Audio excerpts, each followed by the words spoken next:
Goeiemôre. Dit is vandag Dinsdag 16 Desember 2025 en ek groet julle soos gewoonlik hier vanaf die walle van die Groot Rivier. Vandag op 16 Desember 1838 het die slag van Bloedrivier plaasgevind. Baie van ons ken die verhale, maar ons weet ook dat baie van ons mense glad nie meer 'n idee het waaroor geloftedag gaan nie. Die feit dat ons 'n gelofte afgelê het vir 7 dae voor die 16de, elke dag is die gelofte herhaal en op Sondagoggend die 16de Desember 1838 het die Zulus aangeval. Ons weet dat hierdie laar wat getrek was deur Andries Pretorius en sy manne, 464 man, en ons weet dat die laar daar langs die rivier in 'n diep sloot was, en deur die nag het die Zulu impies inbeweeg tussen 20, 25 en 30.000 man. Jy kon die geruisel hoor soos hulle nader beweeg in die nag. Dit was 'n mistige nag en die lanterns wat tussen die waans gehang was, het 'n liggie na buite uitgelaat wat maar net spookagtige skaduwees gegooi het oor wat daar aan die gebeur was rondom hulle. Maar ek kan my indink hoe groot die vrees was voordat dit gebeur het. Voordat met dagbreek die aanval deur die Zulus begin is. En waar hierdie 464 man slegs 3 gewondes gehad het met oor die 3000 Zulu krygers wat gesterf het in daardie aanval. Maar dit alles het begin met die verraad teen Piet Retief, toe hulle 'n ooreenkoms met Dingaan, die Zulu koning, gesluit het om grondgebied wettiglik te bekom waarop hulle kan vestig en in vrede kan boer.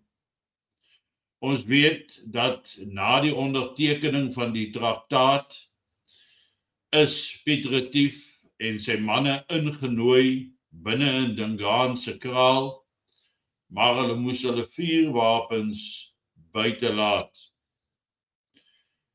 En aan die binnekant, binne in die kraal van Dingaan, is daar danse uitgevoer, al meer aggressief geraak, tot aan die punt waar hulle geskree het, maak dood die towenaars. En is hulle daar uitgetrek uit Umgungundlovu uit na Moordkoppie toe, en daar is hierdie voortrekkers se koppe ingeslaan met knopkieries en die gaffel met die spiese. Daarna het die Zulu impies vertrek na Wenen en Bloukraans, waar al oor die 500 voortrekkers voor die voet uitgemoor het. Niemand is ontsien nie, man, vrou en kind is doodgemaak, daar by Wenen en Bloukraans, wat uiteindelik gelei het tot die strafkommando deur Andries Pretorius en dan die slag van Bloedrivier. Maar later van tyd het hulle die beendere van Retief en sy mede-voortrekkers gevind, en in sy saalsak was die ooreenkoms, die geskrewe en ondertekende ooreenkoms tussen Dingaan en Piet Retief vir die grond. Nou op die einde van die dag het daardie ooreenkoms niks beteken nie. Want die ink was skaars koud toe word hulle vermoor. Toe is die eerste verraad al daar. En as ons kyk na ons moderne geskiedenis vandag, dan wonder 'n mens, wat is die ooreenkomste wat in die moderne tyd gesluit is, werd?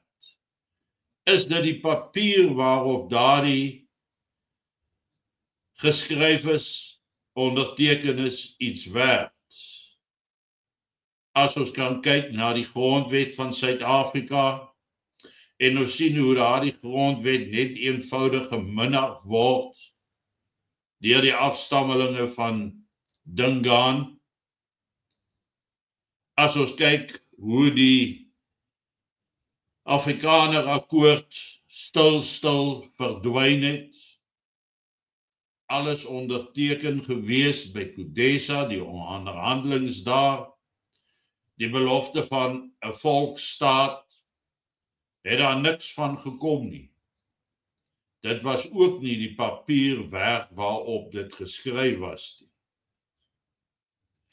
En dit alles het plaasgevind in samewerking met 'n paar gewilliges onder ons eie mense om die projekte te laat sneuwel.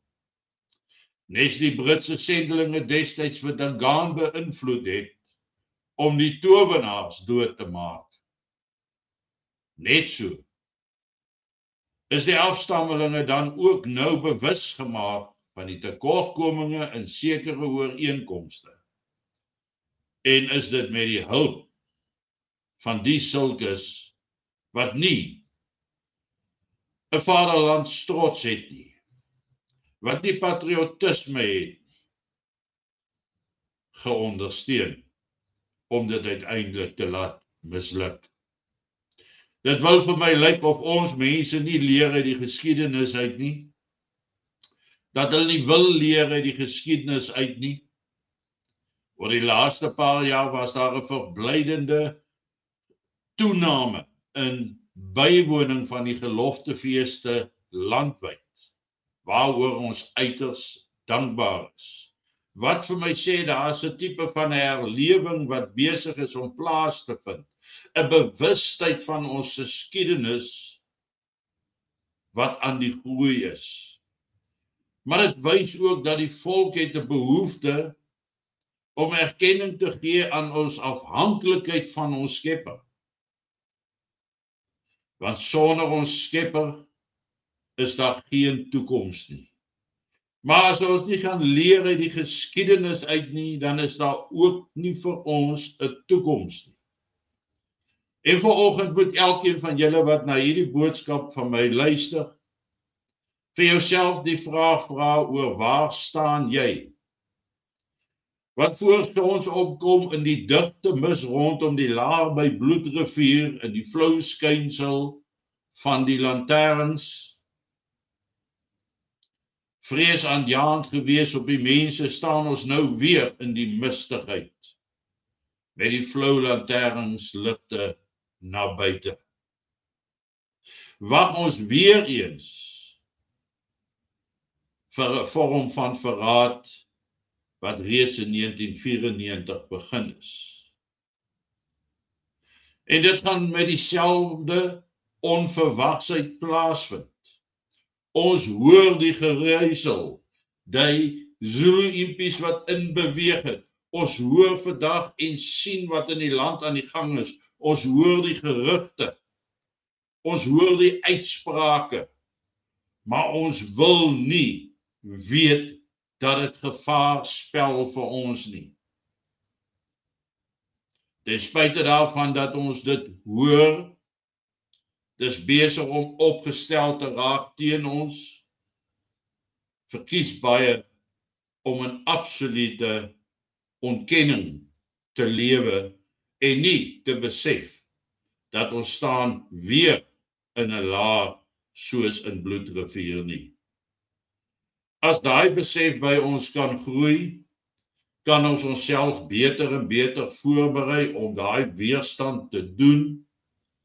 Anders gaan dit maar net weer 'n wenen en 'n blou kraans wees en nie 'n georganiseerde poging soos met die slag van Bloedrivier nie.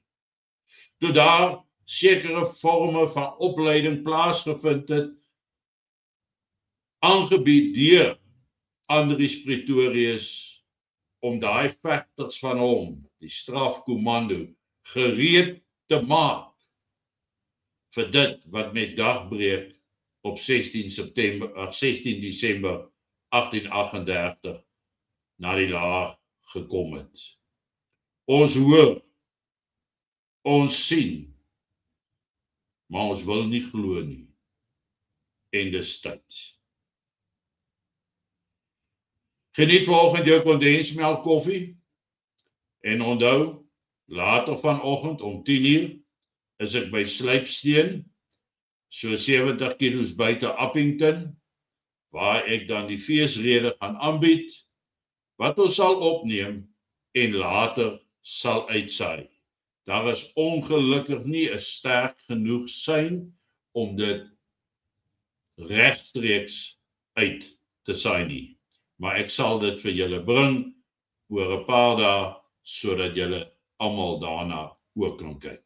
'n Geseënde dag vir julle almal en onthou net, wees altyd gereed en reg, sodat ons nie onkant betrap word nie.